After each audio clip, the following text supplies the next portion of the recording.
सीधा मुद्दे पर आते हैं। आज के इस विश्लेषण में हम एक रिसर्चर की तरह राजस्थान के उस मशहूर भानगढ़ किले की जांच करने वाले हैं, जिसे भारत की सबसे डरावनी जगह कहा जाता है। बचपन से हम सब ने ये अफवाहें सुनी हैं कि भानगढ़ में जो भी रात को रुका वो कभी जिंदा वापस नहीं आया, राइट? लेकिन देखिए, सुनी सुनाई बातों को सच मान लेने के बजाय आज हम इस खाली हो चुके शहर की एक फोरेंसिक जांच करेंगे, बिल्कुल एक क्राइम सीन की तरह। हमें सच और झूठ का पर्दाफाश करना है। क्या वाकई यहाँ भूतों का डेरा है, या फिर ये पूरी जगह सिर्फ विज्ञान और इतिहास के एक बहुत ही दिलचस्प खेल का शिकार हुई है? अगर पहली नज़र में देखें तो माहौल सच में रोंगटे खड़े कर देने वाला है।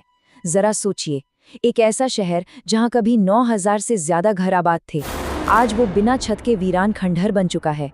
और इन सबके बीच किले के मेन गेट पर लगा आर्कियोलॉजिकल सर्वे ऑफ इंडिया यानी ACI का वो बोर्ड जो सूरज ढलने के बाद अंदर जाने पर सख्त पाबंदी लगाता है। इस खामोश और अजीब से माहौल को देखकर किसी का भी डर जाना बहुत स्वाभाविक है। अब सबसे दिलचस्प बात सुनिए।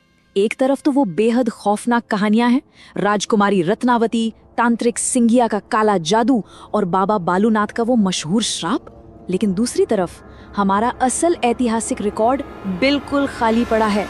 जी हाँ, ऐतिहासिक रूप से इन किरदारों के कभी मौजूद होने का लिटरली एक भी वेरीफाइड रिकॉर्ड या शिलालेख मौजूद है ही नहीं।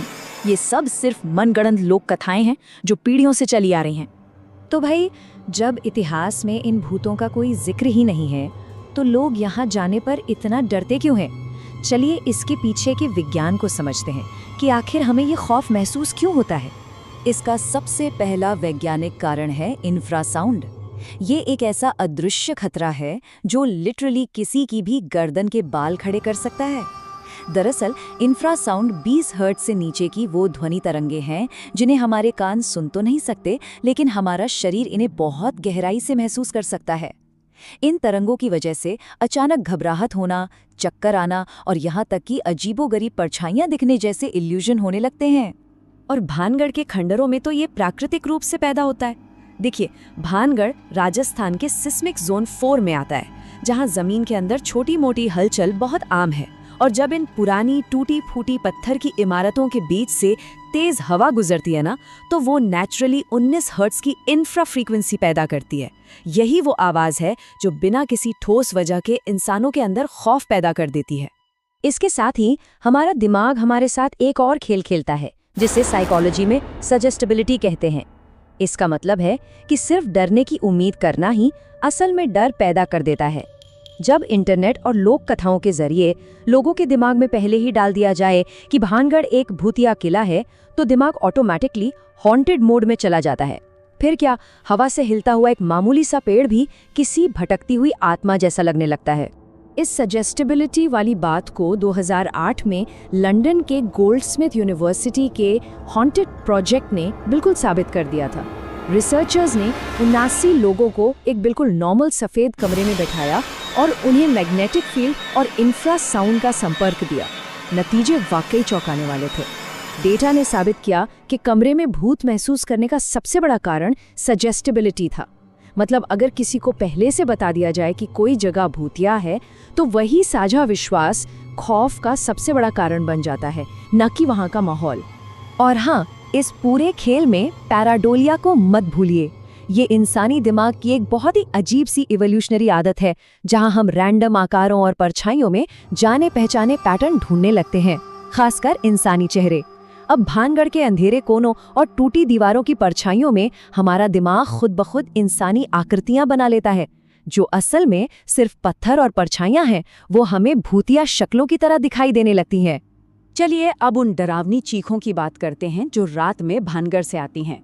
असल में वो किसी बेचैन आत्मा की चीखें नहीं हैं, बल्कि धारीदार लकड़बग्घों यानी हाइनाज की आवाजें हैं। भानगढ़ के बिल्कुल पास ही 886 वर्ग किलोमीटर में फैला सरिस्का टाइगर रिजर्व है, और वहाँ के जंगली जानवर अक्सर रात में इन खंडरों में आ जाते हैं। दूर से सुनने पर एक लकड़बग्घे की आवाज बिल्कुल किसी औरत के रोने या चीखने जैसी लगती है। आसपास की इन प्राकृतिक आवाजों को अलौकिक मान लेना हमारी एक बहुत बड़ी भूल है। और ये जो जंगली जानवरों वाली बात है ना, यही उस मशहूर एएसआई बोर्ड के पीछे का असली सच है। लोगों को लगता है कि एएसआई ने ये बोर्ड भूतों की वजह से लगाया है, लेकिन हकीकत में यह सिर्फ एक नॉर्मल सेफ्टी नोटिस है। देखिए, रात में वहाँ बिल्कुल रोशनी नहीं होती, जर्जर दीवारें कभी भी गिर सकती हैं, और सबसे बड़ा खतरा वहाँ घूमने वाले तेंदुओं और लकड़बग्गों का है।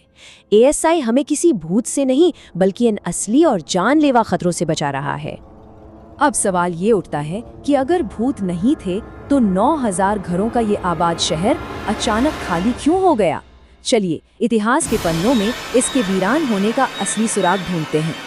सच कहीं तो भानगढ़ को नष्ट करने के लिए किसी तांत्रिक के श्राप की कोई जरूरत ही नहीं थी। 1573 में इस शहर की स्थापना हुई, लेकिन 1720 आते आते सवाई जयसिंह के कब्जे के बाद इसका राजनीतिक पतन शुरू हो गया। सारा व्यापार भानगढ़ से शिफ्ट होकर आसपास के नए शहरों में चला गया। ये एक बहुत बड़ा आर्थिक बदलाव था। और दिलचस्प बात देखिए, जिन सालों में राजनीतिक और पर्यावरणीय त्रासदियां हुई, ठीक उसी समय के आसपास भूतिया घटनाओं के दावों का ग्राफ भी सबसे ऊपर दिखाई देता है। ताबूत में आखिरी कील साबित हुआ 1783 का वो विनाशकारी 40सा अकाल।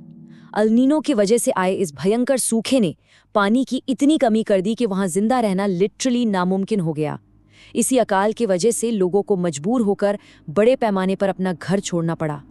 ये कोई जादू टोना नहीं था, बल्कि एक भयानक आर्थिक और पर्यावरणीय त्रासदी थी, जिसने एक हंसते खेलते शहर को रातों रात वीरान खंडहर में बदल दिया। जब विज्ञान और इतिहास का सच इतना साफ है, तो हमें सोचना चाहिए कि फिर इन भूतिया कहानियों को आज तक इतनी शिद्दत से क्यों बचाया जा रहा है? आखिर इसके पीछे मोटिव क्या है? इसका सबसे बड़ा कारण हमारी खुद की साइकोलॉजी में छिपा है।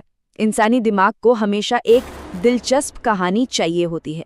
अब एक अकाल की दर्दनाक और सच कहें तो बोरिंग सच्चाई को कौन सुनना चाहेगा? इसके बजाय किसी दुष्ट तांत्रिक या श्राप को दोष देना मनोवैज्ञानिक रूप से बहुत आसान और मजेदार लगता है, क्योंकि उस कहानी में एक परफेक्ट विलन मौजूद है। और सबसे जरूरी बात, इस झूठी कहानी को जिंदा रखने में एक बहुत बड़ा फायदा है, और वो है डर का बाजार। भारत की सबसे डरावनी जगह का ये टैग करोड़ों का मुनाफा कमा कर देता है। ये भूतिया मिथक वहाँ के लोकल टूरिज्म को चलाता है, आसपास के लोगों को आर्थिक स्थिरता देता है, और आज के दौर में सोशल मीडिया के लिए शानदार वायरल कंटेंट बनाता है। मतलब इस डर के पीछे एक बहुत ही सॉलिड फाइनेंशियल इकोनॉमी काम कर रही है। कुल मिलाकर हमारा ये विश्लेषण क्रिटिकल थिंकिंग और छद्म विज्ञान यानी सूडो साइंस से बचने का एक बहुत ही शानदार सबक है। महान वैज्ञानिक मैरी क्यूरी ने एक बार कहा था कि जीवन में किसी भी चीज से डरने की जरूरत नहीं है, बस उसे समझने की जरूरत है।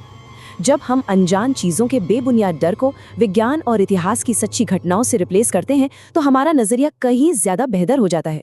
तो अगली बार जब भी कोई भूतिया कहानी सामने आए, तो खुद से ये सवाल जरूर पूछना चाहिए, क्या ये सच में कोई भूत है, या फिर हमारी साइकोलॉजी एक पुराना अकाल और अफवाहों का बाजार हमारे दिमाग से खेल रहा है?